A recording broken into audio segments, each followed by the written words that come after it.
Okay. Good afternoon, everyone. Our speaker today has been working in educational development for 3 years at the Community College of Baltimore County, where she seeks to foster teaching excellence through evidence-based practices. She is a champion for the scholarship of teaching and learning by conducting academic research herself while providing time and space for faculty and staff to engage in SOTL, which I believe is the scholarship of teaching and learning, through Journal Club and founding CCBC's peer-reviewed open access journal, Teaching and Learning Excellence Through Scholarship, otherwise known as TAILS. It's with great pleasure that I turn it over to Robin Miner. Hey, it's with great pleasure that I'm here with you, Joseph. Thanks so much. I am doing my homework and filling in the chat with my affiliation. And maybe I happen to know Julie and Murray. It's a pleasure to see you guys here. But Mary, thanks for coming from PGCC. I think that you might have some valuable knowledge for us as we go through this. Diane, it's a pleasure to see you too. If you guys would be willing to chat in, like Joseph's asked, we can know where we're all coming from, and then that way we can use the chat a little bit too. Good to have good folks from Maryland Online as well as other places. Thanks, Murray. Yeah, and as we settle in, find the chat. It's down in the middle. I'm going to put something in the chat that is an ask, a homework ask for us. That is going to be, I'll put in a link. I'll also show you a QR code in a second.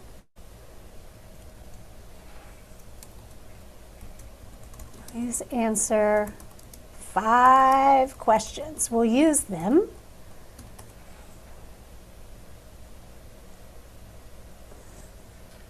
Let me start talking a little. I don't always multitask in a great way.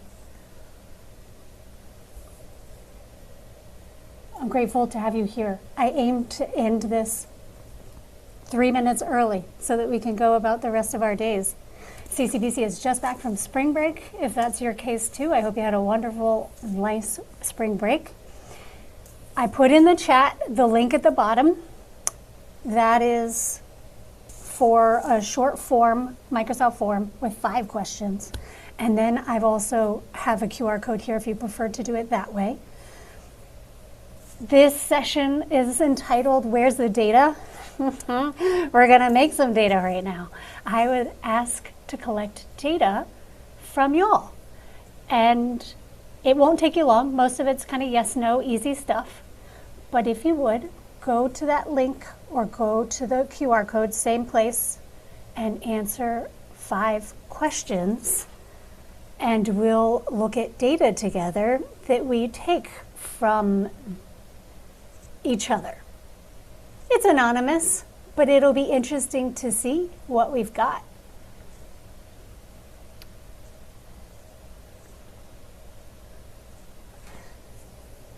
And in the meantime,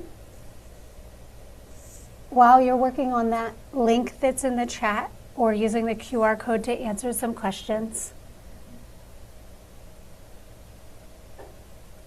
Ooh, there are 2 responses. That means you guys are on it. Thanks so much. 2 responses, 3 responses. You guys are doing great. We're collecting data so that we can continue to have this discussion about data.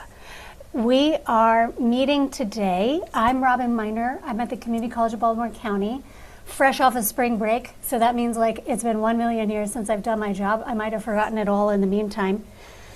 But it's my pleasure to be here. And this stuff is near and dear to my heart, so I can't possibly have forgotten it all.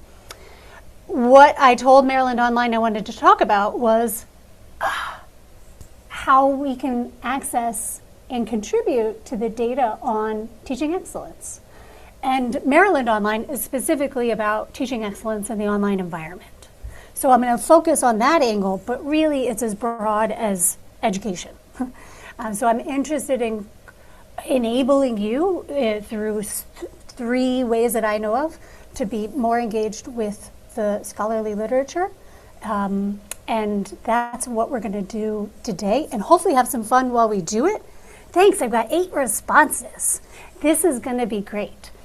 I do want to look at the data that we have together. Before I get there, I do want to say a note of transparency, which is that, yeah, predominantly I'm here to enable you, but I do have some vested interest in the things I'm going to talk to you about.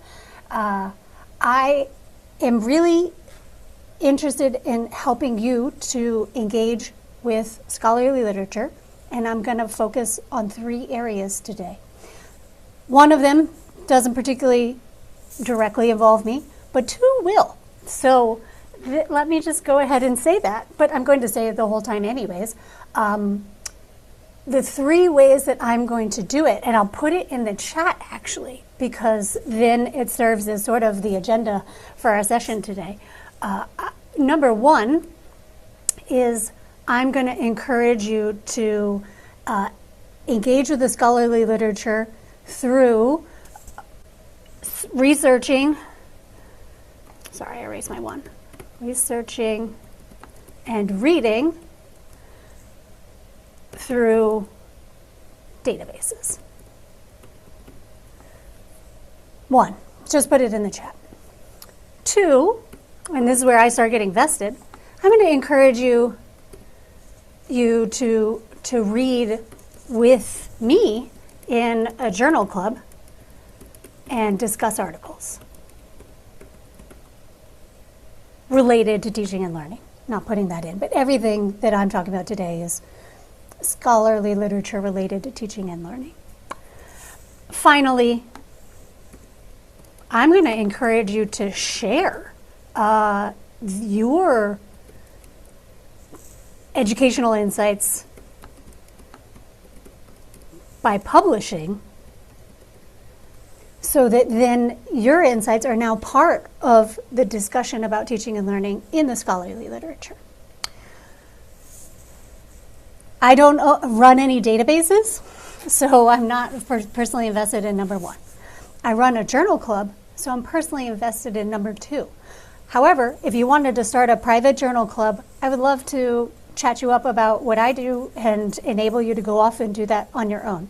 But I would also invite you to my journal club in case you might like to join it.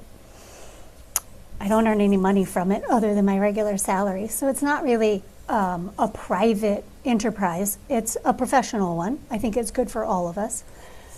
And the third one is like that. It's not a private enterprise, but I am the editor-in-chief and founder of Teaching and Learning Excellence Through Scholarship, TALES, an academic journal that gets published out of CCBC. And I'm going to invite you to publish in TALES so that you are then an author and a contributor to the discussion on scholarly literature. I think that's great. Okay, so we're talking about data and where you can go read about data, databases, and where you can talk about data, journal clubs, and where you can contribute data, publishing. That's what we're doing today. Those are my 3 ideas in the chat. If you have any questions as we go along, you can chat them in or let Joseph know. I don't know if anybody has audio privileges on this. Could someone let me know if that's true or not? I don't know whether you all can talk in. They can unmute if they wish to. Okay, thanks, Ron. So yeah, if you're hoping to get a word in, you can unmute and chat in with us, talk in with me. That would be A-okay with me. But the first thing I want to do is see what y'all said when I asked the very first question, which was, but before I get there, let's look at our own data. But again, I used an acronym in that first question. So yes, let's use the chat or unmute yourself and talk in if you prefer to do it that way. I use the acronym SOTL. Would you help me? Let's define it. The very first question you encountered on the survey was, what databases do you use to look for publications on SOTL? Let's unpack that acronym. What does it equal?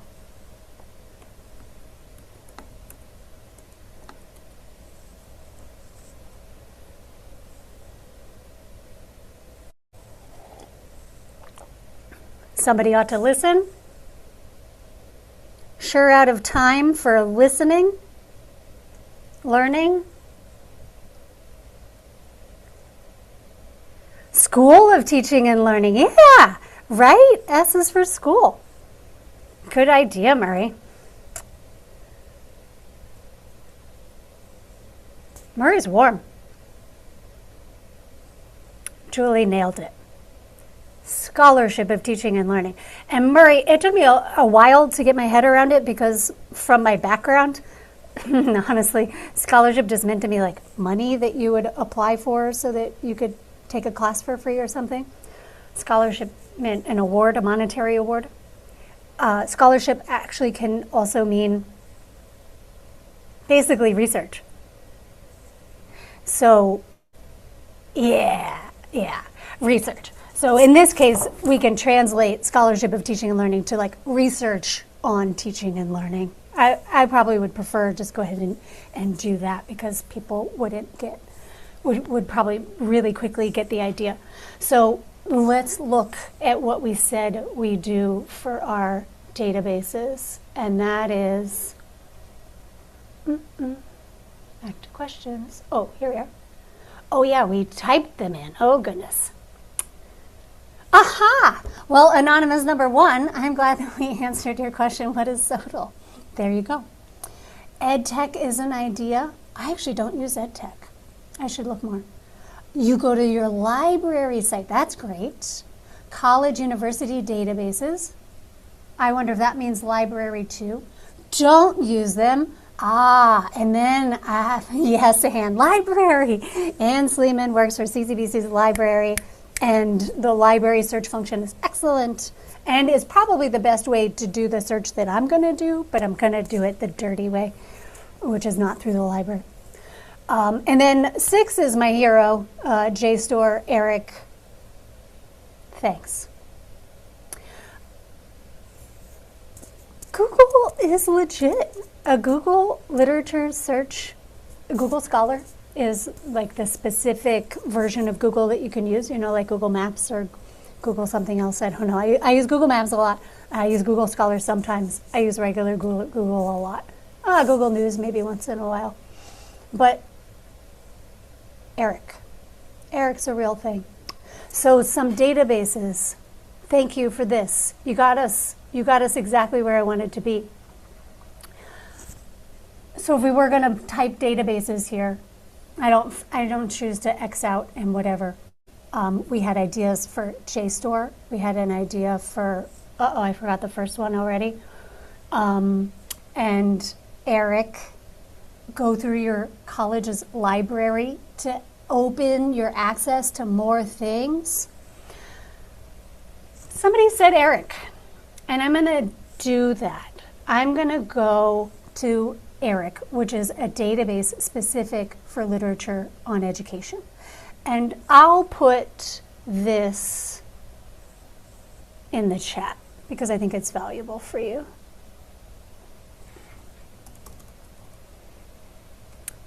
I think I can just type eric.ed.gov. I think if I just type the short version, you would get there. It is an acronym for the Education Resources Information Center. It is all about education research. JSTOR isn't. Google Scholar sure isn't. I am a scientist by training. My PhD is in human nutrition. I spent years doing bench research. My go-to database all throughout my research career was PubMed. And PubMed will once in a while have an education-related article, but they're not focused on that. They're mostly focused on basic biology and medicine. So the search engine for us is Eric. When we go to Eric, and it was under trouble recently with the interesting political stuff that's going on. They were worried about maintaining their funding, but right now they're good. So Eric, I appreciate them. We can use it to search for education-specific stuff. And that's all the hits that we're going to get. So I thought we would do Maryland Online a favor and do a search that's really relevant for Maryland Online.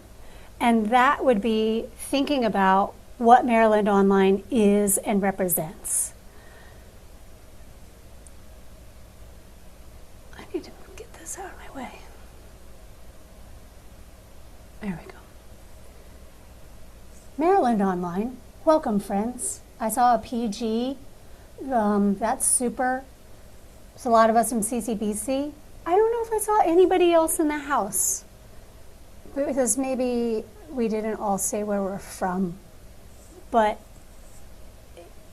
if you wanted to chat in, theoretically, we're from these colleges. And note that as we look through them, I only see Morgan, Stevenson, and UMGC explicitly listed here as 4 years. The majority of the folks on this list are 2-year. And I'm a 2-year. So I'm going to kind of focus on 2-year. And I'm going to focus on what Maryland Online says that they do, which is commit to the betterment of excellence in online learning. So let's capture that and go to Eric and say, we want to learn about excellence in online learning. And I love no stakes gambling. I don't gamble otherwise, but I like low stakes gambling. When I search for excellence in online learning, and it's going to pull from journals, some books, periodicals, how many hits do you think I'm going to get for excellence in online teaching? This is a database that goes back decades, a few decades. Do you think it's going to pull tens of articles, hundreds of articles, thousands of articles, 10,000s of articles, millions of articles? What kind of number are we looking at here? You want to chat it in? Hundreds. Good guess, Joseph.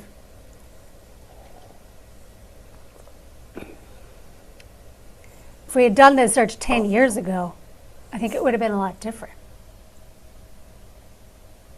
All right, we got one. We got one guess. Hundreds. Let's see how Joseph does. I'm going to search. And what this does is give me the results total. It's a big number. We've got 43,603 total results. But when you go to Eric and you do a search for any topic of your interest, I recommend you don't stop there. I recommend you push these 2 buttons. Peer-reviewed only, full text available. Full text available means you'll be able to read the article, you won't have to pay for it. Yeah. Yes, Murray. Why do I want to use peer-reviewed?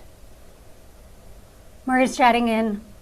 Really good idea. I like using the peer-reviewed. I think it's an important piece to getting quality articles.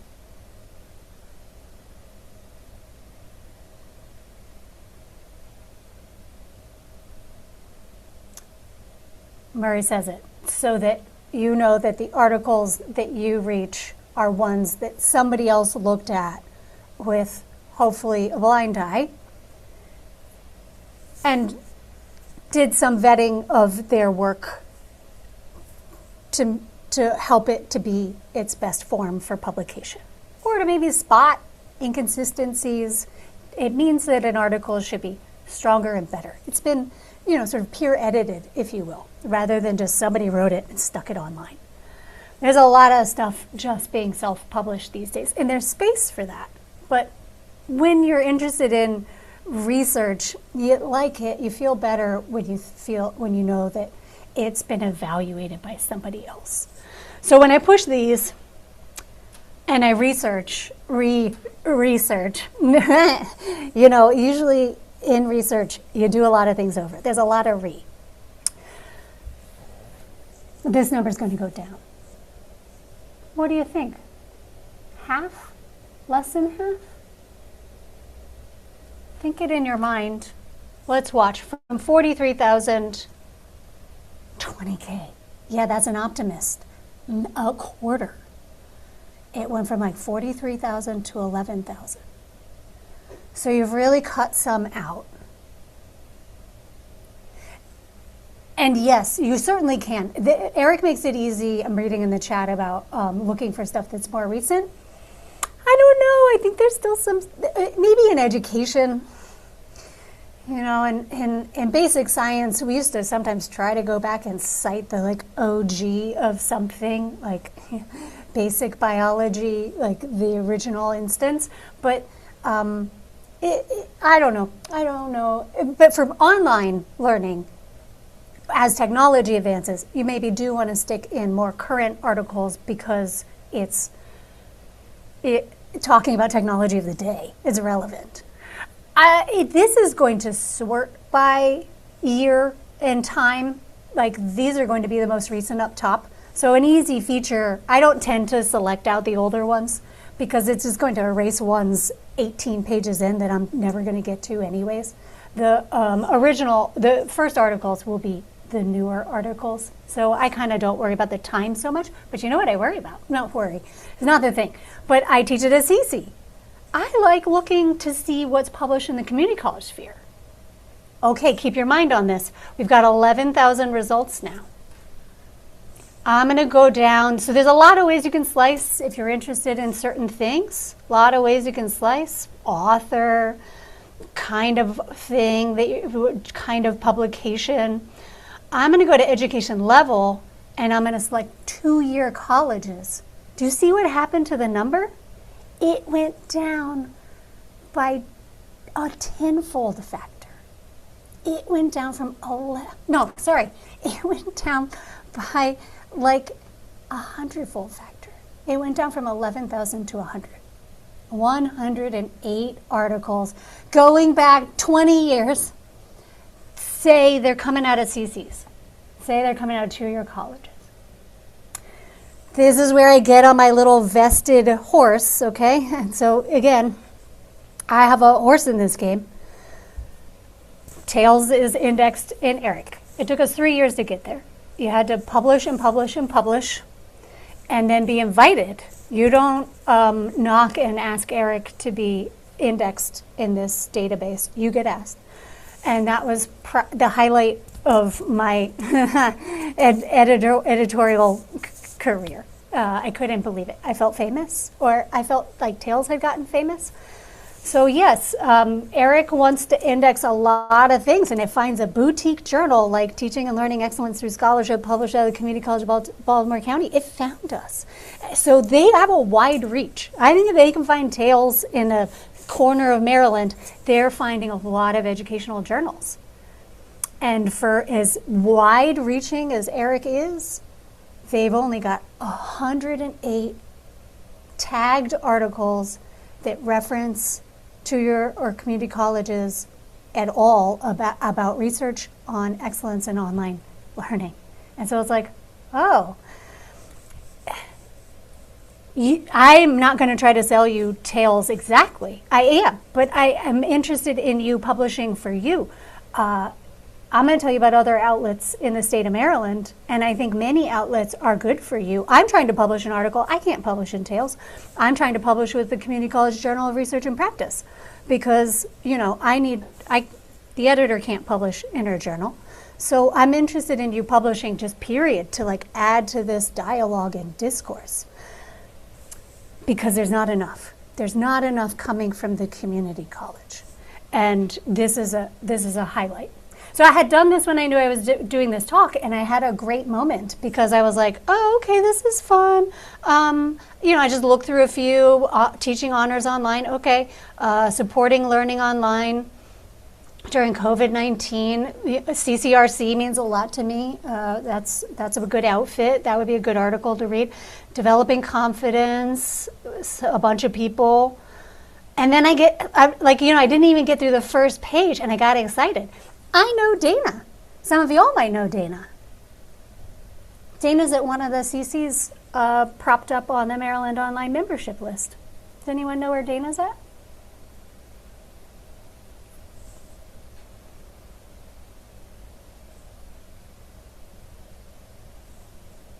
Yeah, Yeah, Ron. Ron knows Dana because Ron's in the plant.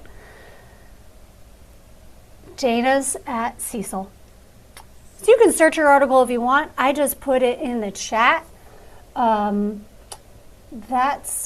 the full text to this article here. And let's just take a quick look, because now I'm getting into selling you on the concept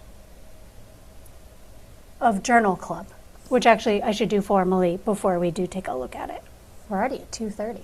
We're topic 1 out of 3 down, right? It was going to sell you on the idea of using a database. So I wanted to go and use a database with you. It's easy, it's fun, it's interesting, and you never know what you find. You might find that you find, just like me, an article written by somebody down the road, and then you're kind of like, hey, that's neat. 2, besides doing your own research through databases, finding out what's going on in the teaching online sphere or whatever is interesting you at the moment, consider reading articles and then discussing them in a small group. That's, for me, journal club. So I asked you guys in our survey, are you familiar with the concept of journal club? Hey! So we have something to do together, don't we? Because half of us, or I'm sorry, 5 out of 8, so that was more than half of that sample, said that they're not familiar with the concept of a journal club. I'm not actually celebrating that, but it's nice that it wasn't a resounding 8 out of 8 yeses, because then there's something to talk about. In fact, there was only 1 out of 8 yeses. There was only 1 out of 8 yeses. And then the next question was, have you all participated in journal club? Let's see how that goes. Oh my goodness. Well, hey, by the end of the day, you'll know well how you can participate in a journal club in the fall if you would like to. You'll be most welcome to participate in a journal club with me. My goodness. Okay, I come from the science background, y'all. Usually when I talk with other folks who are coming into education from science, you just have to. If you've done any grad school in science, your lab, your major professor, it's compulsory. It might even be a class. I didn't take journal seminar. I don't know why. But we had regular presentations that we had to attend. But my lab always ran journal club from where I was in Florida to when I came up to Maryland. And sometimes your lab will go join another lab and you'll do joint journal club. Journal club becomes part of your culture. I was so used to doing journal club that when I came to teach, I was like, this is weird. I'm not doing journal club, which means I'm not reading new literature. So I will admit to you that for as much as research and scholarship means a lot to me, if I don't have a reason, I don't do it. It's amazing that for me, physical activity means a lot. I do physical activity on my own. I don't have to take a class. But a lot of people, they got to join a gym class or something to get physical activity in their life, because then they feel like they have something to hold them accountable. I'm like that with reading. I basically don't read. I like to do. So I go home, and instead of sitting on the couch and reading, which would put me to sleep anyways, I start doing things. I need to schedule things that require me to read. And journal club is basically that. So briefly, journal club, I wanted to ask if anybody's participated in one. And for the first 8 that answered the poll, no. Okay. Well, let me tell you a little bit about it. It is a place where us as educators, we can come together to look at research that's being done on SOTL, Scholarship of Teaching and Learning, and link it to whatever our practice is, whether we're educational designers, librarians, classroom educators. There are articles for all of us. There are articles for student affairs. We can read those articles and we can think about what they found and whether it would apply to our practice. And so usually what you're doing, and so like Murray was like, oh, look at the most recent stuff. Journal clubs almost always do. It's rare that journal clubs will read an older article. It would be a seminal article. And in education, I don't know that that super exists. Maybe certain things in certain disciplines. And maybe core ideas about psychological development. We could still go back and get things out of reading Maslow's hierarchy original research, right? We could still go to the core source of that once in a while. It would be valuable for us. But usually you're reading something that's hot off the press, something in the past year or two. And especially with online teaching, right? Like, it would be passé to go reading something from the 90s at this point. And then what Journal Club really becomes is a springboard for the people who are in the Journal Club. You can tell them a little chatty, right? To just kind of be like, oh, well, hey, does it work like that in your college? Especially when it's a multi-college environment. And so that way people also sort of meet other people from other colleges. You can network. And then, like, I don't try to make it too heavy, but obviously one of my dreams is that people start reading classroom research that's being published and they go, well, I really want to know what would happen in my classroom. And so then they try it in their own classroom. They do their own research. Or they say, there's no way that would ever work in my class, but I think this would work in my job or role or class or whatever. And so I'm going to try that. And then now you've been inspired to do a little bit of your own research. That's like the dream. For the structure that I run, it's an MS Teams meeting. So an MS Teams meeting, I know how to have us be a Brady Bunch, and rather than me being spotlighted and everybody else being hidden, I'm just a little piece and everybody else is all around. And in this iteration, this was like a few years ago, these are CCBC people in the first two columns. But at the top on the right and in the middle on the right were some folks that I had met at a conference who are outside at Arizona. And the top, Armina would be with me every semester. She has a standing meeting when I have Journal Club this semester, so she's not coming. But Kimberly is. And I've got someone from Warwick coming to Journal Club this time. And so it is a multi-campus, multi-institution mix. It makes for a richer discussion when we're talking. We come together, we've already read the article, and then we start talking about it. And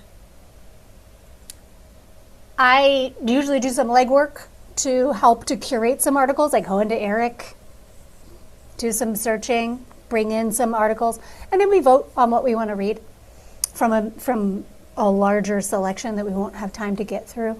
But we pick democratically, just the most number of votes wins articles to read, and then we just read them from favorite to like most voted to least voted every few weeks. So I had a Journal Club before spring break, and we meet in a week or two. Not this Friday, but next, I think. It's usually the funnest hour of my week because it's very interactive and people are just talking shop about what we read and discussed. So it's fun and it really encourages scholarly engagement. This is cheesy, but I'll toot my own horn for one sec by saying that I thought it was important. I can drag this out so you don't have to see me scrolling, but I wanted to share about this. And the League for Innovation was kind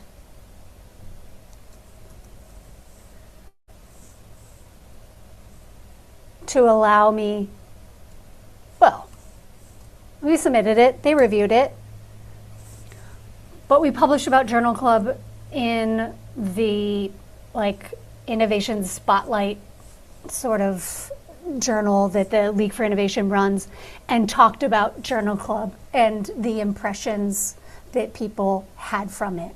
And I've got it on a slide, but we can look at it in situ in the article. The best thing I think about Journal Club, and it's really true for me, I'm not part of this data set, but I would be right in line with these data. I asked people, past participants, 17 past participants, to tell me before you joined Journal Club, how many scholarly articles did you read on average in a semester? And 3 people told me none, 6 people told me 1, 4 people told me they read 2 articles on average per semester, 2 people said they read 3, and then probably two people working on their dissertation or something told me 5 or more.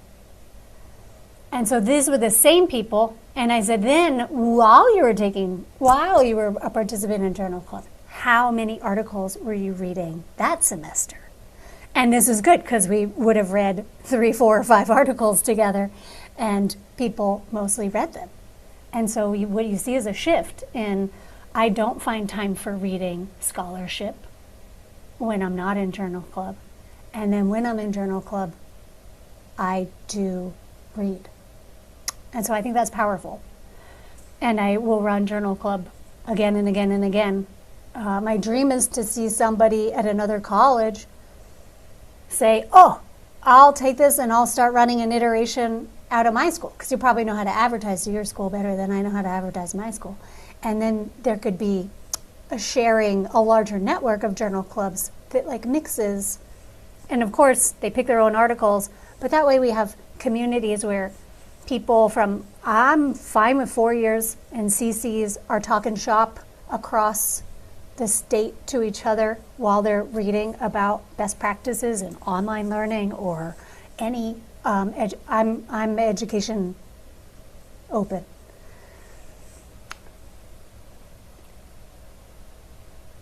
So that's the second thing I wanted to sell you today, right? This idea that you could use databases like Eric to search and read on your own.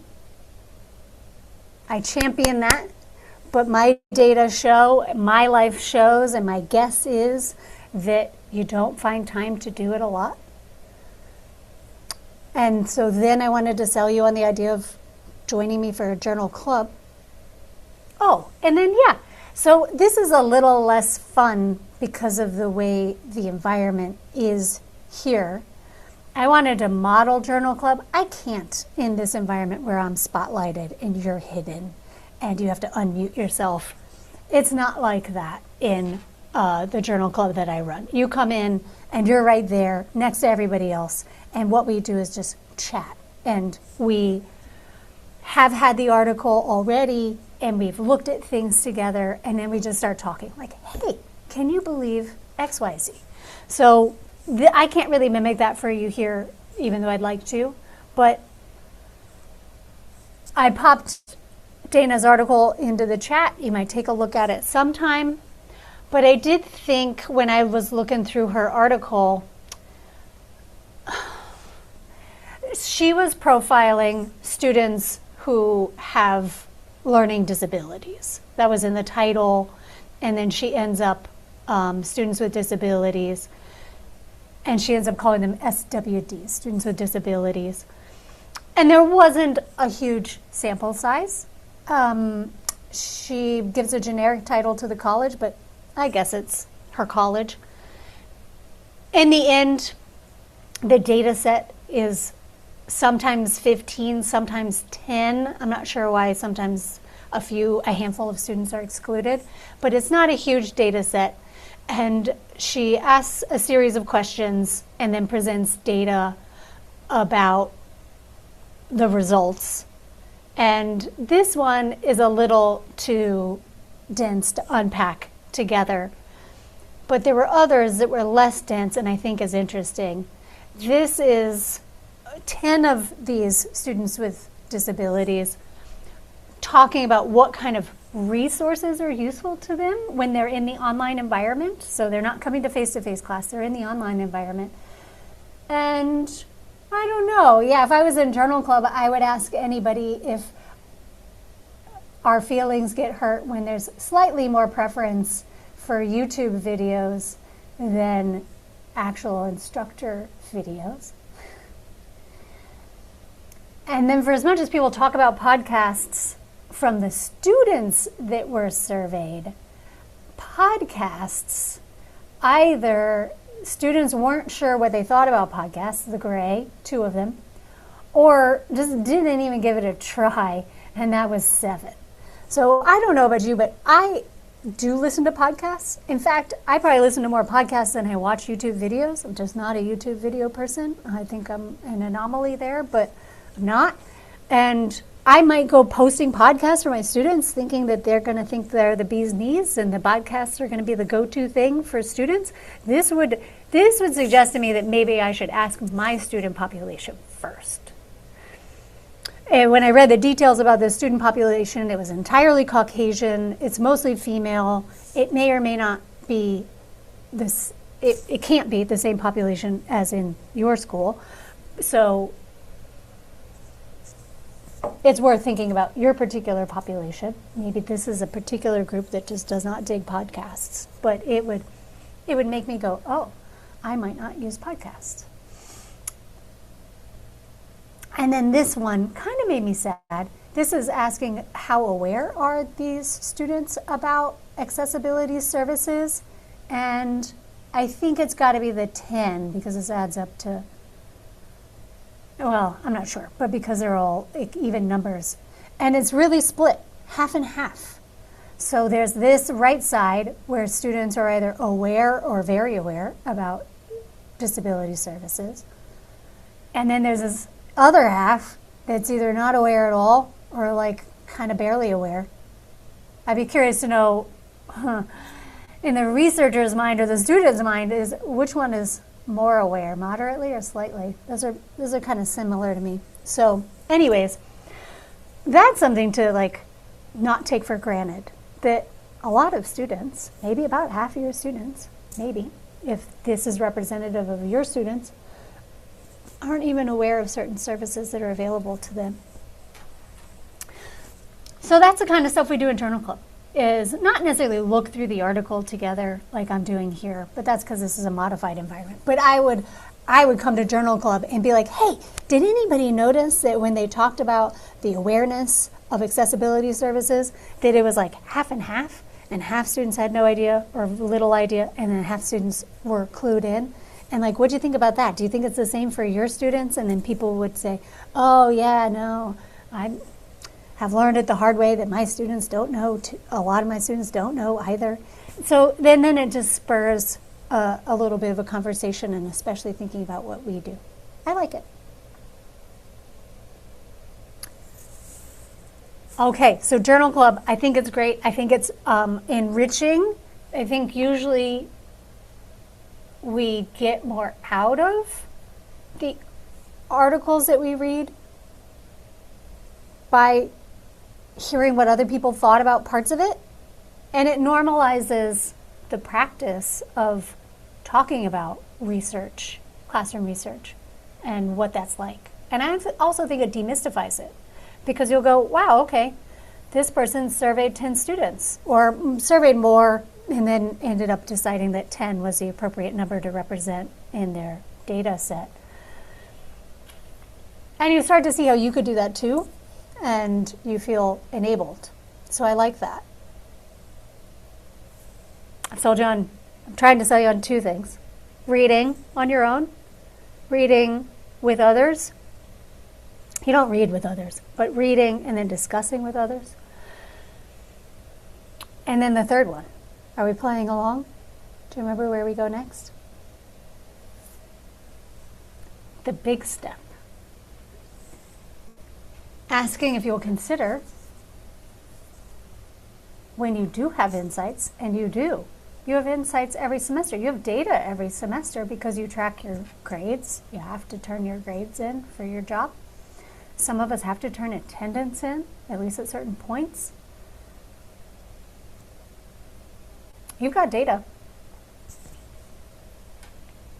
Sharing that data.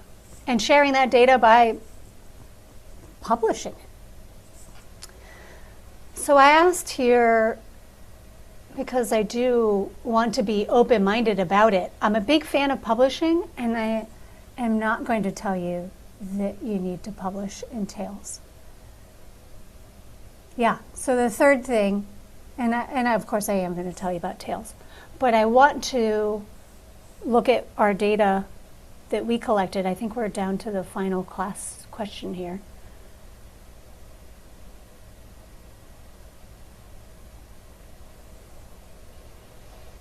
Get out of my way.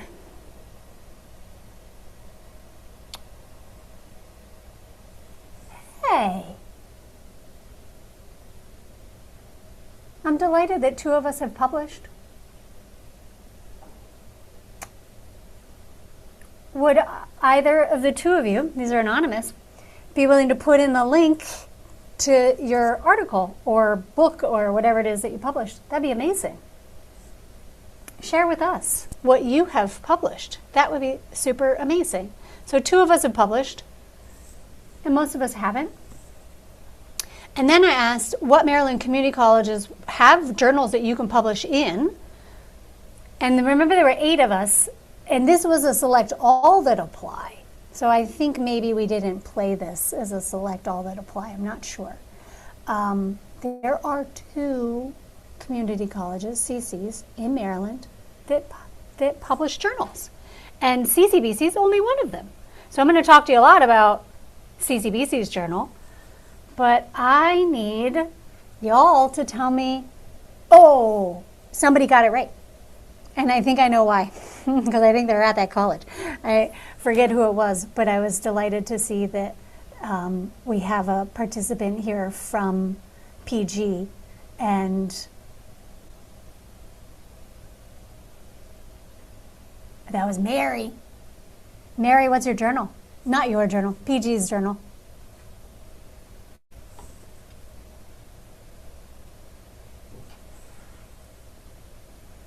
Looking it up. Oh shit, she's looking it up, y'all. Okay, hold on. I know the answer. It's called Instructional. It's great. It's great. It was my first educational publication. You know, I come from a background of science. I had to publish all the time when I was a grad student. It was everything you were trying to do was to make a publication. So when I came to CCBC and I started being a teacher, I was like, well, I got to publish. This is reflexive, like reading should be, and it is, but it is not. Yeah, thanks for putting in that. Prince George's publishes an annual journal instructional forum, and you are so invited to publish in that. Robin Miner has published in that. A lot of CCBC people publish in it. It's great. I share their call for publications every year, and I encourage CCBC people to publish in it. I think that's important. So consider, you will not find Instructional Forum in ERIC. Instructional Forum, because of the way they publish, isn't going to be a journal that ERIC picks up. So it's very possible that there is a lot of boutique community college research that gets published, but gets published in a more closed mechanism, and like search engines. I'm not sure if, I don't remember exactly my article. Let's see if I ran a quick Google search if I found my article in PGCC. Does assignment time matter? I think it's timing. Minor instructional forum.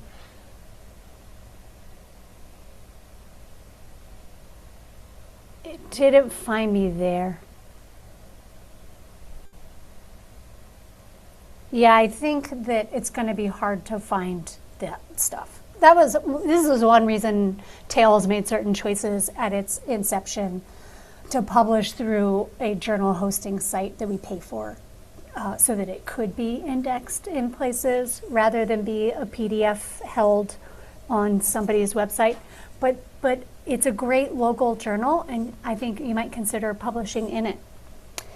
But then I would encourage you also, Julie published in our, awesome, Julie, thanks. Serving rural northwestern Montana through online and blended chemistry classes. Well, that's totally relevant.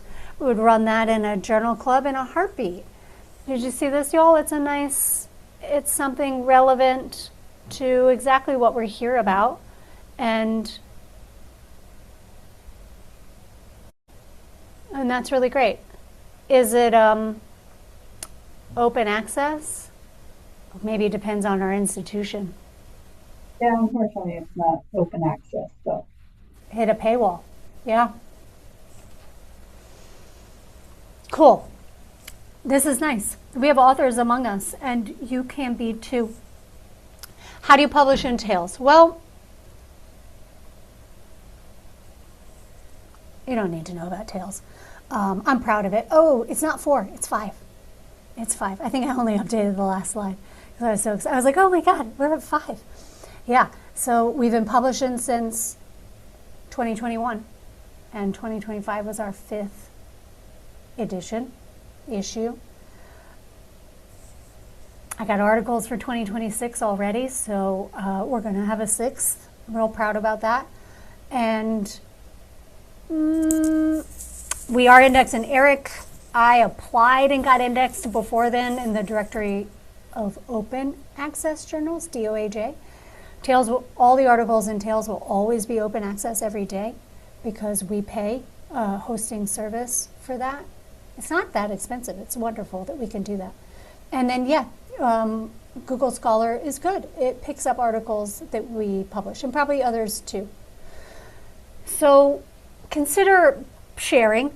The real reason is that you know things. You've seen things in your working career that others may not have seen. And no matter what, realize that most of us here are from CCs, and there's not enough in the CC environment. And so you contribute to that knowledge base. I come from basic science. You turn over every rock, and it's valid. Like you're trying to construct a knowledge base of the world, and sometimes you can see publications that come out in news articles that are like, scientists find something that you feel like you know intrinsically, and you go, well, no, duh. Okay, but until it gets quantified or qualified, right, and published and reviewed, it's worth doing. It's worth doing some of the most basic stuff. Do students like it when I learn their names? So I think a lot of people are making that assumption now. I'm not always sure. I'm not always sure that it might make some students feel uncomfortable. I'm not sure that they are used to being called by their first name all the time. It might be a little unnerving, but nobody's asking. Everyone's assuming that students want us to learn their first names and then repeatedly call them by their first name. And they might be in the back of their mind like, gosh, why is this person always calling that? Because they're just used to being Snooky or whatever it is that they go by. I'm just saying, we make assumptions and then we think, oh no, duh. But we don't sometimes go and ask that and then publish about it or take some quotes from our students. How do you feel when I'm always calling you by your first name? Does that feel warm and fuzzy? Or does that feel like, whoa, I'm in trouble? My mom only calls me by my first name when I'm in trouble.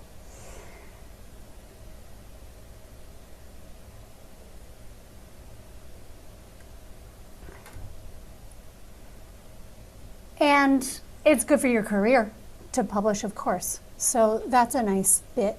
It usually would count for promotion, pay tier increases, and annual reviews if you undergo those. And then you help to educate others by the insights that you've found. And so finally, how do you publish? Well, the hard part is, putting together your thoughts on your insights. That can take time. And I'm here to help if you'd like, but that is something that usually authors are, spending considerable time on. The publishing entails is not that hard. We have a template on our website. I'll put the website in the chat. You would download the template and you would type right into it. And then, because we're not that fancy, we use a service, Open Journal Systems. We could use it for manuscript management. I'm not sure exactly why, but we don't process that many articles, so it's not necessary for us to use it. I'm not losing articles. So actually, I ask people to use the template So we have templates here. Almost everything that we publish is research. That's you're saying you tried something, you took impressions or numbers from people, qualitative or quantitative data, and you're publishing about that. But we do publish review articles as well, which is like the research that you're doing is looking at the scholarly literature. So let's say you want to do a deep dive on a topic of your interest just in the literature and synopsis that and distill it and give recommendations based on what you found in the scholarly literature. That's its own kind of research, and we publish that too. Featured tales are a little different. You should probably talk to me if you think you want to publish a featured tale. It's usually more of a story about an initiative or a longer thing that's going on. It's not usually a classroom insight. It's usually something programmatic. So, but that is another kind of article. And then you can find examples of all of them. But yeah, if you click there, you get the template, you type into it. That's the easy part. And then you like literally email it to yours truly. You send me an email, hey. And we start the peer review process because Tales is a peer-reviewed journal. So we have peer reviewers that do the work, and that's a beneficial process. It helps the article to be in a better shape. Mostly we're leveraging people who are hopefully in the discipline and not in the discipline. And the not in the discipline person becomes important because sometimes there's jargon or things are assumed that someone will understand, but we shouldn't. We should spell out the acronyms and explain things in a way that somebody might even be able to try in a different discipline. So a peer reviewer from a different discipline becomes a really valuable set of eyes to give relatability to the article if needed. So yeah, I know we're all busy. And I said I was hoping to leave like 3 minutes, and that is something that we can achieve because, we don't need to make this a session on how to conduct research. That's where I was going to go with this. Really, my last slide was if there were any questions. And that means we're done. I'm done singing at you. But I would be so happy to be here for a minute with you if anybody wanted to chat or speak any insights that they have. And maybe Joseph is going to say, oh, nope. Oh, look at that. That's your cookie.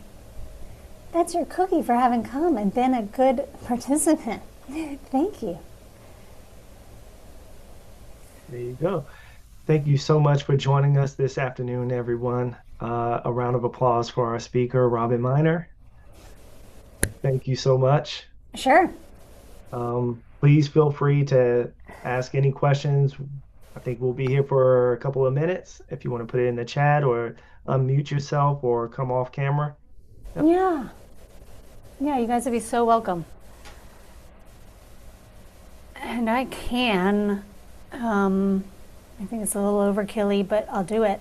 I'll put my slides in the chat, and that way also if anybody wants to grab them from Maryland Online for any of the, oh, that's Dana's article again. This one. There we go. Yeah, you guys are excellent. This is what I do. I'm about enabling people and sharing good ideas for things that you can become involved in, and whether it's in the online sphere or beyond.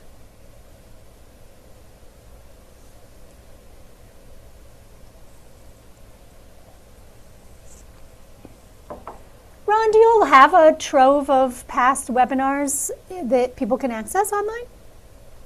Yes, we first up, everybody that registered for this will get a link to the recording. We also have recent webinars are on the Maryland Online webpage, and we have a Maryland Online YouTube channel, so you can go back a couple of years, I believe, and see some webinars from the past. That's cool. That's a nice resource. Yeah. I love what you all do. I like to support it. Hope to come back again and again. Thank you. I'm going to stop the recording now.